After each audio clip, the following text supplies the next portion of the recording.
एक गांव में रमीना अपने पति व 4 बेटों के साथ रहती थी। वह अपने परिवार के साथ खूब खुशहाल थी। वह मध्यम आय वाला परिवार था। रमीना परिवार की कमाई का अधिकांश भाग बच्चों की शिक्षा पर खर्च करती थी। पिता भी बच्चों को खूब प्यार करता था। एक दिन अचानक रमीना का पति बीमार हो गया। डॉक्टर और वैद्य को दिखाया, परंतु उन्हें उसकी बीमारी का पता ही नहीं लग सका। फिर अचानक उनकी मृत्यु हो गई। रमीना जैसे तैसे अपने बेटों को बड़ा करने लगी, परंतु जैसे जैसे वे बड़े होते गए उन्हें शहर जाने का भूत सवार होने लगा। धीरे धीरे वे गांव छोड़कर शहर चले गए। शहर में ही विवाह कर वहीं रहने लगी। रवीना बूढ़ी हो चुकी थी, परंतु उसने हिम्मत नहीं हारी थी। सिलाई बुनाई का कार्य करके अकेली रहती थी और अपने घर का गुजार चलाती थी। एक दिन रसोई में खीर बना रही थी। खीर कई घंटों से पक रही थी। तभी रवीना को थकान महसूस होने लगी। वह रसोई के पास आंगन में चारपाई डालकर उस पर लेट गई। रवीना के अचानक आंख लग गई, क्योंकि वह दिन भर की थकी हुई थी। उसके पास घर के नाम पर एक कमरे का किराए का मकान था। उसका न मकान कब का बिक चुका था। उसे बेटों से शिकायत थी, परंतु वह कुछ कर नहीं सकती थी। उसके चारों बेटे गांव छोड़कर जा चुके थे। उन्हें वहां से गए वर्षों बीत गए थे। वे गांव के बारे में सब कुछ भूल चुके थे, परंतु वे वहां जाकर बेईमान बन गए थे। चारों बेटे मिलकर घरों में चोरी करते थे, फिर माल बांटकर उसी से अपने परिवार का गुजारा करते थे। उन्हें न तो माँ की फिक्र थी, न ही कोई शुद्ध माँ का क्या हाल होगा यह वे नहीं जानते थे। चारों बेटे चोरी में इतने माहिर हो चुके थे कि वे कभी पकड़े न जाने थे। उन्होंने एक दिन उन्हें एक अमीर के घर चोरी की और खूब माल हो गई। लेकिन चोर तो चोरी के सिवा कुछ करना आता ही नहीं। वे आलसी बनकर उस माल का ऐश करने लगे। कुछ दिनों में सारा धन और माल समाप्त हो गया। अब उन्हें फिर से धन पाने की चिंता सताने लगी। एक दिन चोरी के इरादे से शाम को घर से निकले, तभी उन्हें एक युवक मिला।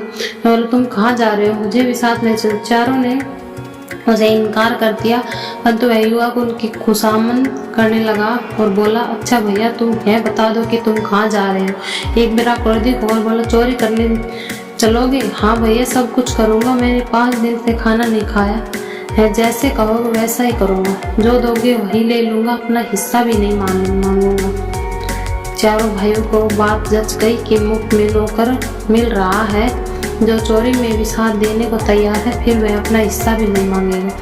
उन्होंने युवक को साथ ले लिया, परंतु उन्हें समझाया, देखो तुम पहली बार चोरी करने जा रहे हो, कोई बेवकूफ़ी मत करना। युवक तैयार हो गया, उन चारों के साथ चल दिया। चारों भाई चोरी के लिए मकान तलाश करने लगे। उन्होंने कई मकानों में घुसने का प्रयास किया, परंतु हर घर में कोई न कोई जाग रहा था। अचानक उन्हें एक घर का दरवाजा खुला दिखाई दिया। वे उसमें घुस गए। वहाँ उन्होंने खूब जमकर चोरी की। घर का हर सामान एक चादर में बांध लिया। हालांकि घर में कोई भी कीमती सामान नहीं था, परंतु वे चोरी करने निकले थे तो उन्हें कुछ न कुछ तो चुराना ही था। तभी एक बेटे की रसोई की ओर नजर गई। वहाँ खीर पक रही थी। चारों को लगा कि चलने से पहले गर्मा गर्म खीर का मजा ले लेना चाहिए। 5 लोग खीर खाने में व्यस्त थे। तभी उनकी निगाह आंगन में सोई बुढ़िया की ओर गई। चारों बेटे अपनी माँ को पहचान न सके, क्योंकि इतने वर्षों में बूढ़ी हो चुकी थी।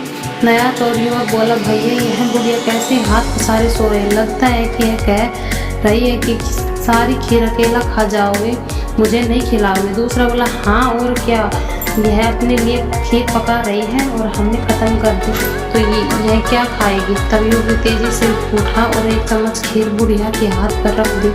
गरम खीर हाथ पर रखते बुढ़िया चिल्लाए, उठकर बैठी है, चिल्लाए, बचाओ, मर गई।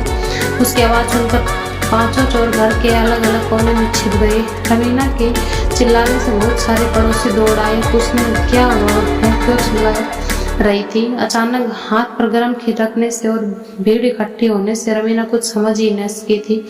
क्या हुआ? वह नींद में थी। तभी एक पड़ोसी ने पूछा, अम्मा क्या हुआ? रमीना बोली, पता नहीं क्या हुआ, मैं तो सो रही थी। यह खीर मेरे हाथ पर कहाँ से आई है तो ऊपर वाला ही जाने। सभी चोर अलग कोने में छिपे बुढ़िया की बातें सुन रहे थे। घबरा रहे थे कि वे पकड़े न जाए। युवक को नया चोर था और पहली बार चोरी करने निकला था। इत्तेफाक से ऊपर छत के किनारे छिपा बैठा। रमीना की बात सुनकर उसे यूं लगा कि बुढ़िया ने उसे देख लिया है। तभी कह रही थी कि ऊपर वाला जाने।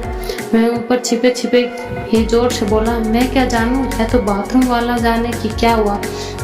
युवक की बात सुनकर बाथरूम में छिपा चोर घबरा गया कि वह पकड़ा जाएगा तो उसकी पिटाई होगी। वह स्वयं को बचाने की तरफ बोला, मैं क्या जानूं, चारपाई के पीछे वाला जाने। तो चारपाई पीछे वाला बोला, वाह, मुझे क्यों फंसा रहे हो, मैं क्या जानूं, सीढ़ियों वाला जानता है कि क्या हुआ। सीढ़ी वालों ने भी तुरंत इसी तरह चिल्लाकर कहा, मुझे क्यों फंसाते हो, मैं क्या जानूं क्या हुआ है, यह तो बिस्तर के पीछे वाला जानता है। सारे अड़ोसी पड़ोसी और रमीना हैरान थे कि आवाज़ कहाँ से आ रही है। वे सब एक साथ झपट पड़े और 5 चोरों को पकड़ लिया। 5 चोरों को जेल में डाल दिया। वह पुलिस ने उनका अता पता पूछा तो पता लगा कि उनमें से 4 तो रमीना के ही बेटे थे। चारों ने बहुत मिन्नत की उन्हें बख्श दिया जाए, परंतु रमीना ने कहा, मैं बचाने वाली कौन होती हूँ, जैसी करनी वैसी भरनी।